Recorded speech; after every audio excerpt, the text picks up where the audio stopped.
God is the author of romance. Jesus is the bridegroom, and he is constantly pursuing us as his bride, isn't he? Right? He is like the author of romance. If you read the Song of Songs, or sometimes it's known as the Song of Solomon, I mean, have you all read that? Yes. That is like erotic, actually. I mean, it's just like really very... Good stuff, man. Yeah. I mean, the man is saying all these poetic, beautiful things about the maiden, and the maiden saying it back to him, and they're just extolling each other's virtues, and they're pursuing each other. This is in the Bible. God is the author of romance. Talk And- about walls and towers and pillars and things Things like like that. that. Pomegranate. Yes. And in Proverbs 5:18, the Bible says to men, "Let your fountain be blessed and rejoice in the wife of your youth, a lovely deer, a graceful doe. Let her breast fill you at all times with delight. Be intoxicated always in her love." I spoke that in there.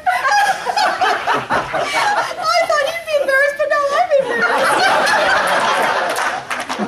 Let her breast fill you at all times Woo! Is it hot in here? Or is it with delight. I thought that'd be kind of... Be intoxicated That's in the always. Bible. That's in the Bible. No, it says be intoxicated always in her love. So if you're a recovering alcoholic, this is okay. You do not have to change your recovery date because of this. No, this is okay. I was sitting there, I was going, I don't believe you put that in there. Is that a commandment? Well, I don't know. It just says, "Let your fountain be blessed and rejoice in the wife of your youth, a lovely deer." I don't really like to be called a deer. This is Like an animal deer kind of thing. But anyway, a Graceful graceful doe. Let her breast fill you at all times with delight. Be intoxicated always in her love. I don't know. It's in the Bible, so I'm just saying that God is the author of romance. I'm just saying it. that's Proverbs 5. Yeah, you might write that down. 18. And 19. That's a memory verse. That's I bet we can get all the guys to get that one down.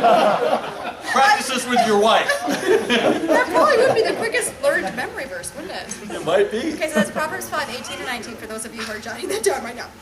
Okay, romance. Let's just define this a little bit because it can be a bit of a mystery to men, maybe even to women too, but this is how I was trying to get my head around, okay, what is romance?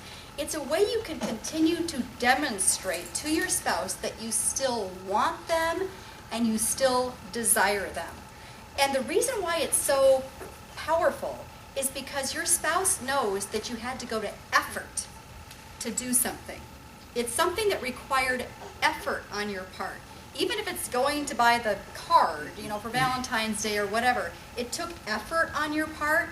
If you bought this extravagantly expensive thing, some jewelry or whatever, it took cash, which is your money that you earned. That took effort. It's this whole notion that you were thinking of your spouse, and not just thinking of them. You actually are so intent on pursuing them and letting them know how important you are that you're going to effort. I think that's the part of it that's so gripping, that you went to effort to do something for them. They feel pursued and desired. That's why this is such a potent thing when you do something romantic for your wife or for your husband. Make it just the two of you on the date night. Not Don't another invite anybody else. This is between just the two of you, okay? It's so important, guys. I tell you what, it actually is something that we look forward to doing. It doesn't have to cost a lot of money. I mean, you could go to do fast food, or if you want to be romantic, you can actually make some sandwiches or head down to the park. But have that date time together. That's just the two of you. It may be a Saturday morning. It could be, do breakfast and then maybe a little shopping. It could be in the evening. Sometimes we go to a movie. A lot of times we just go back home when we know that the phones are shut off, that when there's no emails coming And then in. what do we do, honey? We watch. Back to Proverbs 5. No ESPN that night. Here's something you can do together. You can read the Song of Songs out loud together. I'm telling you, God is the author of romance. Yeah. And here's another thing you could do. We did this in the car one time. We read... This is getting hot in my Better drink some water. I'm not talking again that time. That's for a whole other class. That's coming up. That's the third one. Lunch down the road. I read out loud to Raul as we were driving to Spokane, I think to go to Silverwood. I read this book called Sheet Music by Dr. Kevin Lehman. And it's all about sex, but we were married, so it's like, you know what, why not read stuff like that? I mean, why not? Why not read the Song of Songs if you're traveling somewhere together and it's just the two of you, the kids aren't in the car, that would probably be